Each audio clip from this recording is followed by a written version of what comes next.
is Vitamins Are Dumb Part 3.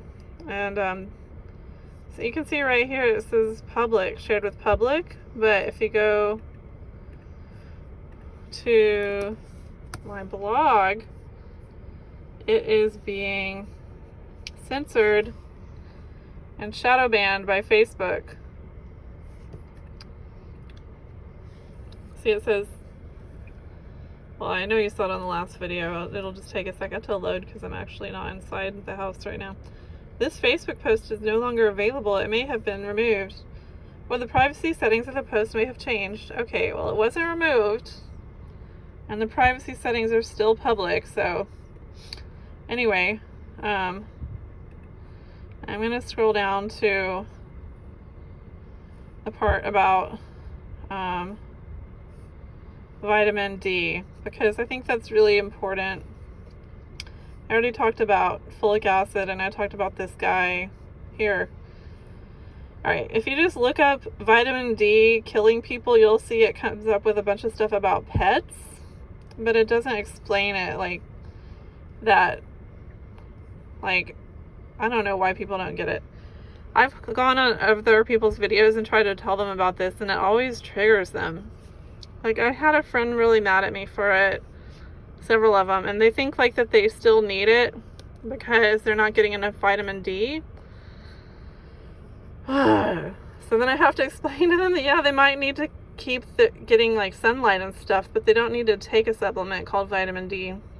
This guy right here is the one who set up the system of testing in the first place to determine like what your levels are, and then tell you that you don't have enough, and then they claim that they're looking for vitamin D, but they're actually looking for the levels of cholecalciferol, not vitamin D, because cholecalciferol is going by the name vitamin D, but it isn't.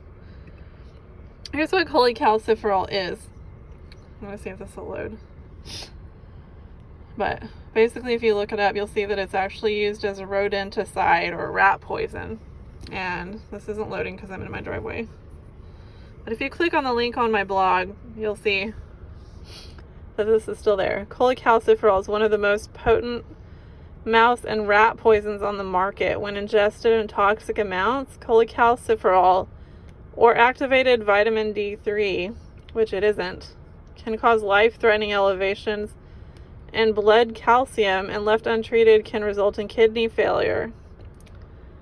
And then it claims that it can be harmful and toxic to humans. It says, although it has a number of benefits for humans, it is also a rat poison. So I just want to know who goes in their rat poison section of Walmart and thinks, I wonder what benefits this might have for me. Maybe I should start taking it. So then here's one friend that actually like goes along with understanding that it's like not safe, and he didn't get mad at me, so good for him.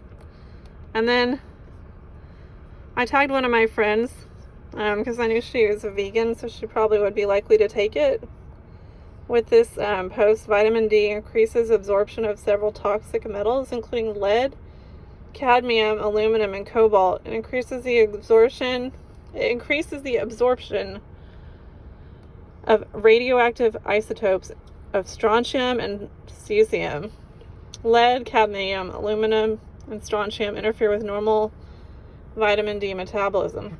So kind of like when you take Prozac increases the reuptake of serotonin in your brain by killing the metabolism for serotonin from your body so that you can't get rid of it. It looks like that is what these metals are doing to the metabolism of cholecalciferol. So like the more you take, the faster it gets built up to a toxic level in your body of rat poison. So here's one that I saw. An actual medical study, dietary supplements don't reduce mortality rates, Tufts researchers say. And it says that a variety of supplements do not extend life and can even be dangerous. High doses of vitamin D and calcium were linked to higher rates of cancer and all-cause mortality. Benefits of the vitamins and nutrients were discovered eating whole foods not taken in pill or powder form. That is because when you take them in the pill or powder form, you've been scammed into buying something that isn't actually vitamin D at all. But it's cholecalciferol. And then my friend Ann, Dr. Tracy, said that she tried some supplement called Q96 that was for vitamin D, and they gave her a horrible headache, so she quit it, but her puppy found it and ate it and died.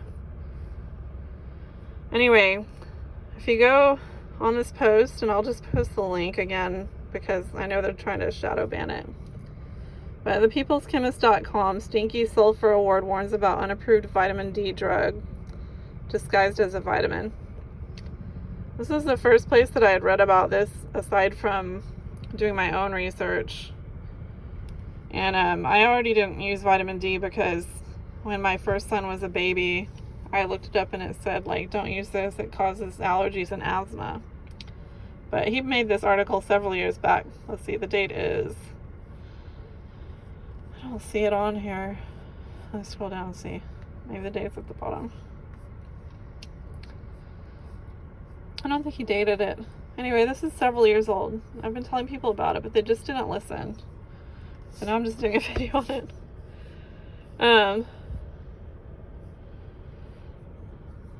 Let me see where's a good thing to talk about. You need sunshine to be healthy, not vitamin D pills. Since 1997, the NIH has shown that blood levels equal to or slightly greater than 15 nanograms per milliliter of a substance known as 25-hydroxyvitamin D are indicative of a healthy vitamin D level. This can easily be achieved from moderate sun exposure. You can slosh through all the studies that prove this if you want. The Journal of Endocrinology Metabolism published the vitamin D levels of 93 healthy young adults who are regularly exposed to sunlight in Hawaii, and the median level was 31.6. And then he goes through all that. Study. And then he says that the guy who's promoting supplementation says that the optimal vitamin D levels should actually be 3 times greater than the average level recorded in the blood of healthy young Hawaiian sunbathers, which means that sunshine will never be enough.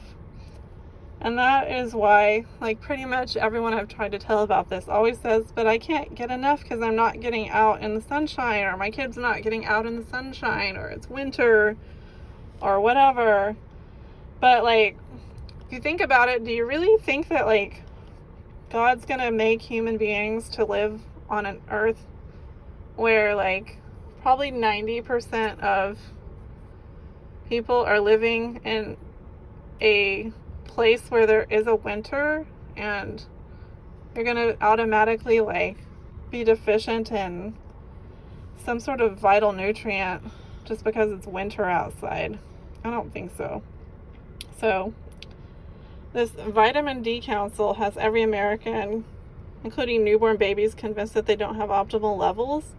And because no amount of sunshine will create those levels, you're forced into overdosing on a blankety blank loaded with drugs disguised as vitamin D2 and D3, which are vastly different from the food or sunshine derived vitamin D in your body.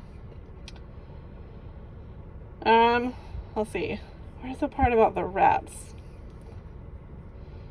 I think it says it in here somewhere, but if you just go to the link I'm going to put on this video, it has all the studies, and I know it says on here somewhere that it killed the rats. Let me just see if I do Control F, rats. Rat. Okay. It says it's suitable for rat poison, and that the baits containing large quantities of vitamin D are used very effectively as rodenticide, which if you look it up on Wikipedia, it says it. Oh, here it is. Popular poisons Quintox and Rampage prove this. They contain less than 8% vitamin D per serving and will kill a rat in 1 to 4 days, which means that vitamin D wouldn't make it past clinical trials if it were treated like the drug it is. And that's a good point, because the vitamin industry It's supposed to be natural stuff, so that's why the FDA doesn't require oversight of the vitamin industry.